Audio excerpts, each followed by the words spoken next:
What is up, guys? It's the Sound Alchemist, part of OneMindSyndicate, and today I'm back to talk about Warhammer 40k. In this one, I'm going to be talking about the Custodes and how they got their ass handed to them by the Gal Vorbak. So this is one of my favorite books, the first Heretic. It is a very important part of the Horus Heresy because you get to see the word bearers basically betraying the Imperium and betraying the Custodes that were supposed to kind of look after them after the whole Monarchia thing and the Emperor kind of like putting restrictions on them. So here we see them going to chaos and getting possessed by demons, and they became the first possessed Chaos Space Marines, the Gal Vorbak, and these guys were powerful. Probably the most powerful possessed Chaos Space Marines we've ever seen. And you'll believe it when you read the excerpt here, which I'm going to read to you guys, just how crazy they butchered the Adeptus Custodes. So without further ado, guys, let's go ahead and dive into this 40k lore. Nerealis's blade had hewn the Gal Vorbak's head clean from his shoulders, but Malnor did not fall. A wraithly image of his helm remained, snarling and shouting in silence. Nerealis, a blade master beyond anything Argol Tal had ever seen, had been forced to carve Malnor to pieces to put the warrior down for good. The fight was too frantic and frantic for sanity to have any place in its motions. Thoughts and formality vanished, replaced by training and instinct.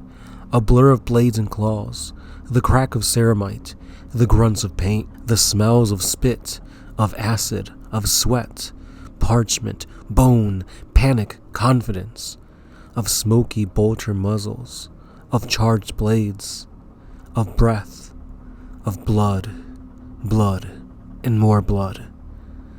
And then came the first kill. Nerealis, the blade master, he killed Malnor, and that left him vulnerable. Torgal and Sikar leapt onto the custodian's back. Chop, chop, chop went the hacking blades, biting into armor joints at the back of the neck and the base of the spine. A life for a life. Nerealis fell. Torgal leapt away to safety. Sikar stayed to feed, and he earned death himself. Achaeon, the Occulti Imperator, he avenged his brother's slaughter by ending Sikar in a heartbeat later with a clean, bright sweep of his sword. But Argol Tal was on him in that mere moment. He remembered the leap and the soreness in his throat as he roared once more. He remembered the juicy, meaty crunch as the custodian's helmet ripped free of its neck. Like a flopping serpent, Acheron's spine hung down from the dripping helm. A dizzying stench of blood, a maddened laugh that may or may not have been Argol Tal at all. He never knew for certain. 6 of the Gal Vorbak still drew breath.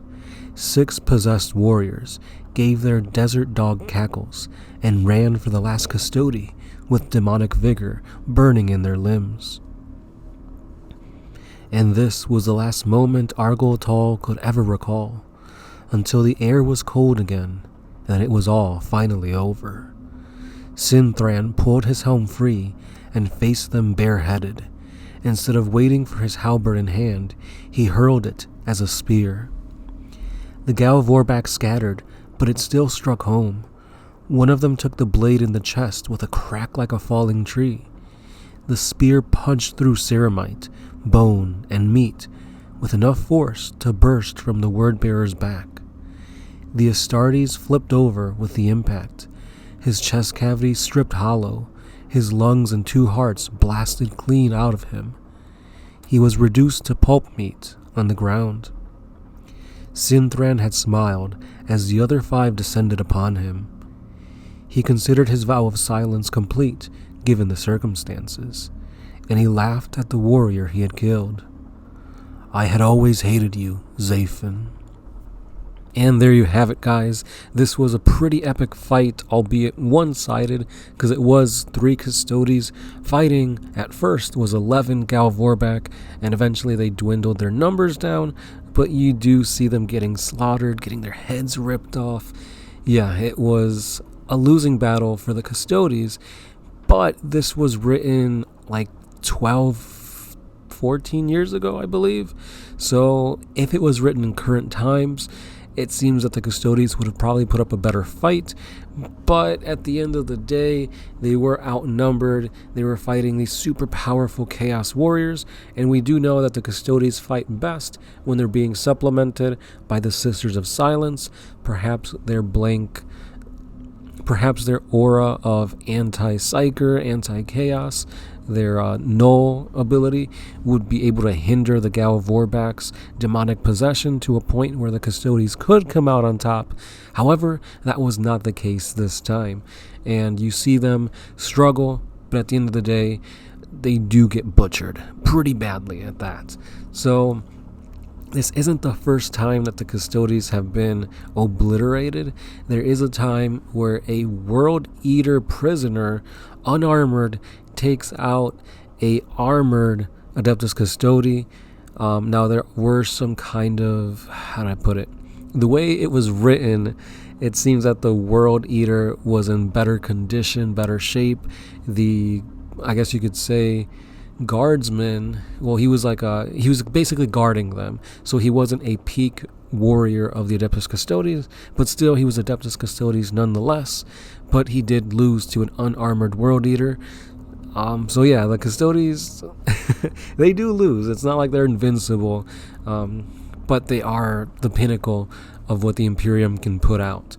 So with that being said, let me know your thoughts on this excerpt down below, and we'll go from there. If you guys have any other novels that you want me to kind of showcase the might of the Space Marines, the Custodes, the Sisters of Battle, etc., let me know. Or if you want me to go into the brand spanking new 10th edition Chaos Codex, because there is some pretty interesting lore on Vastor and the Tau there. I'll probably dive into that next.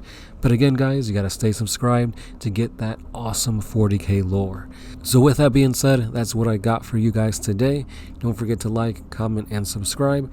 And don't forget that we also have our For the Greater Walls on a separate channel. So check out that channel. It's called For the Greater Wall. And we do have podcasts where you guys can read with us the Primarch novels. We've talked about Angron, Magnus, Perturabo, Lorgar, and you guys can even get yourself a 1 month free credit for Audible, so you guys can check out these books yourself. And that's all I got for today. As always, it's been the Sound Alchemist, part of OneMindSyndicate, and I'll be seeing you guys in the next one. Peace.